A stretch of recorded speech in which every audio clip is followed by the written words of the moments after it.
అప్పటి వరకు మనం ఒక దగ్గర ఉంటాం. చుట్టుపక్కల ఇల్లు, ఫ్రెండ్స్, ఒక ప్రపంచం ఏర్పరచుకుంటాం. అలాంటి ఒక ప్రపంచం సడన్‌గా మీకు స్వాతంత్రం ఇచ్చేసాం. మీ ఊరి మధ్యలో నుంచే మొత్తం విడిపోయింది.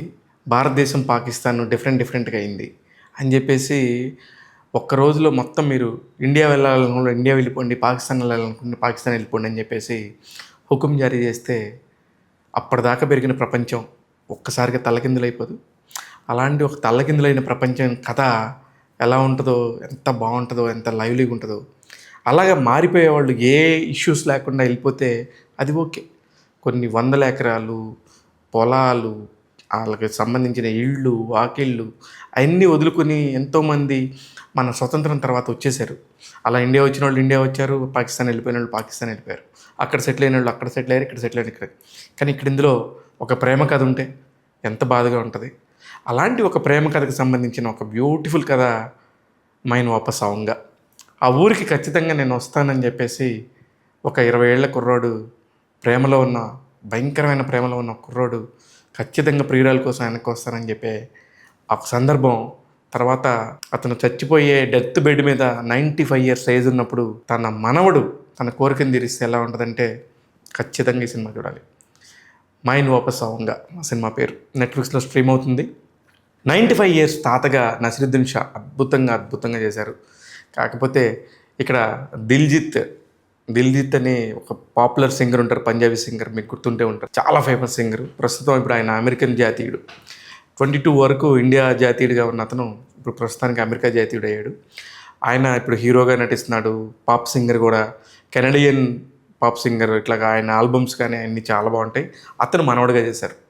అతను యూకే రిటర్న్గా వచ్చినప్పుడు తాతగారు చనిపోతారు అనుకున్నప్పుడు యూకే నుంచి వస్తారు ఆయన చూడటం కోసం, చివరి చూపుల కోసం. అక్కడ ఎన్ని ఎమోషన్స్ ఉంటాయంటే, ఒక మనిషి అప్పటి వరకు మనల్ని పెంచి పోషించి పెద్ద చేసిన మనిషి డెత్ బెడ్ మీద ఉన్నప్పుడు ఇంకెప్పుడు తీసేస్తారు, ఇంకెన్ని రోజులు పడుతుంది, ఇంకెంత టైం ఉందని చెప్పేసి మనం కూడా చావులు ఎవరైనా తెలిసిన వాళ్ళు ఉన్నప్పుడు, ఇలాంటి సిచ్యువేషన్ ఉన్నప్పుడు అడుగుతూ ఉంటాం.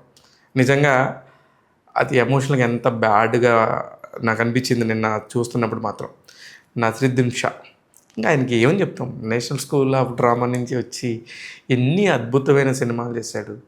95 ఇయర్స్ ఏజ్లో ఎలా ఉంటాడు, ఒక ప్రేమికుడు, ఒక స్వాప్నికుడు, తన ప్రియురాలి పేరు చేతి మీద రాసుకున్న అతను వచ్చి రాని మాటలతోని, మోగు సైకిల్తోని, ఒళ్ళంతా సెలైన్లు పెట్టించుకొని ఒక పేపర్ మీద రాసి తన ప్రియురాలి గురించి చెప్పాలనుకున్నప్పుడు జియా ఆ ప్రియురాలి పేరు. నేను కథ చెప్తున్నాను, ఎందుకు చెప్తున్నానంటే మీకు ఇంట్రెస్ట్ రావాలని చెప్తున్నాను.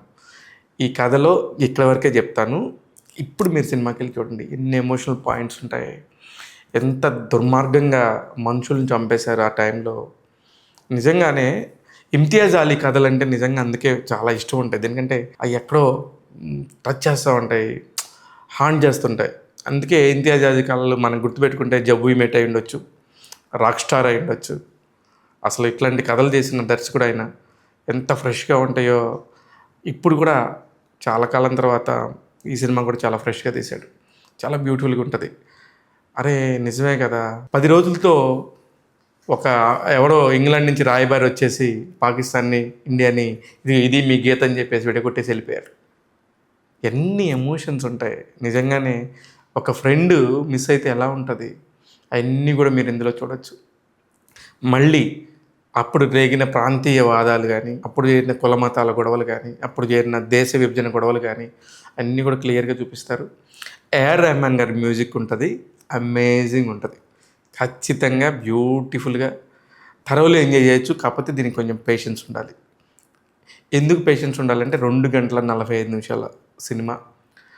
పెద్ద ఆయన 95 ఇయర్స్ ముసలాయన మాట్లాడుతుంటాడు. మధ్యలో చాలా పాజెస్ ఉంటాయి. కానీ లాస్ట్ 45 మినిట్స్ ఉంటుంది film. It's very emotional and very interesting. ఖచ్చితంగా మిస్ అవ్వద్దు, చూడండి. ఎందుకంటే నెట్ఫ్లిక్స్లోనే స్ట్రీమ్ అవుతుంది కాబట్టి మనం ఏదో థియేటర్కి వెళ్ళి డబ్బులు పెట్టి కొనుక్కొని చూడాలి అదేంది నా మైండ్ సెట్ కాదు. కాబట్టి చూడండి, డెఫినెట్గా మీరు ఎంజాయ్ చేస్తారు. కాకపోతే కొంచెం పొయిటిక్ వేలో ఉంటుంది, కొంచెం స్లోగా ఉంటుంది, కమర్షియల్ హంగులే ఉండవు. ఒక కథని చాలా నిజాయితీగా ఇమ్తియాజ్ అలీ చెప్తే ఎలా ఉంటుందో అలా ఉండింది.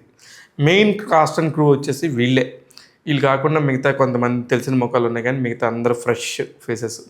ఇలాంటి కథను ఎందుకు ఎన్నుకున్నాడబ్బా డైరెక్టర్ అని చెప్పేసి కొంచెం రీసెర్చ్ చేస్తే ఇమ్తియాజ్ అలీ కూడా పంజాబ్ నుంచి వచ్చిన వ్యక్తి, జార్ఖండ్ బోర్డర్.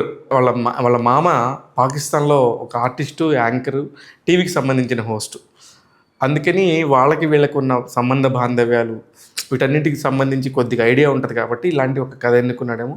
ఇది నిజంగా జరిగిన కథ కూడా అయ్యి ఉండొచ్చేమో అనిపించింది ఒకసారి ఆ ఎమోషన్స్ చూస్తున్నప్పుడు. It's very fresh, it's very precious. ఖచ్చితంగా ఎంజాయ్ చేయండి. మైన్ వాపస్ ఆవుంగా అనే సినిమాలో కొన్ని పాయింట్స్ ఇప్పుడు దేశం వదిలిపెట్టి, ఇండియా వదిలిపెట్టి వెళ్ళి, అమెరికా వెళ్ళి, ఇంగ్లాండ్ వెళ్ళి, వేరే కంట్రీస్లో ఉన్న చాలామంది ఇప్పుడిప్పుడు రియలైజ్ అవుతున్నారు. ఇండియాకి వచ్చేస్తున్నారు కొంతమంది వెళ్ళేవాళ్ళు వెళ్తున్నారు, అది వేరే విషయం. కానీ ఎక్కడికి వెళ్ళినా మళ్ళీ ఇండియాకే రావాలనుకునే కొన్ని మనుషులు ఉంటారు. వాళ్ళు అందులో దిల్జిత్ చెప్పిన డైలాగ్ మాత్రం నిజంగా సూపర్గా ఉంటుంది. దానికోసమన్నా చూడండి. మై వాపస్ ఆవుంగా, నేను వచ్చి మీ దగ్గరే ఉంటాను, ఇక్కడేం చేస్తావు, యూకేలో జాబ్ కదా అంటే, నాకు ఆ జాబులు ఏమొద్దు, మీ అందరు ఉన్న చోట నేను ఉంటాను అన్నప్పుడు నిజంగా దూరంగా ఉండేవాళ్ళు మన వాళ్ళ కోసం ఎలా ప్రేమిస్తారో, ఎలా పరితపిస్తారో ఇక్కడ అర్థమవుతుంది. నిజంగా చాలా బాగుంటుంది. డెఫినెట్గా ఎంజాయ్ చేస్తారు. మైన్ వాపస్ ఆవుంగా సినిమాకి ట్యాగ్ తెలుగు ఇస్తున్న రేటింగ్ 3/5. నేను మీ శివ మల్లాల్.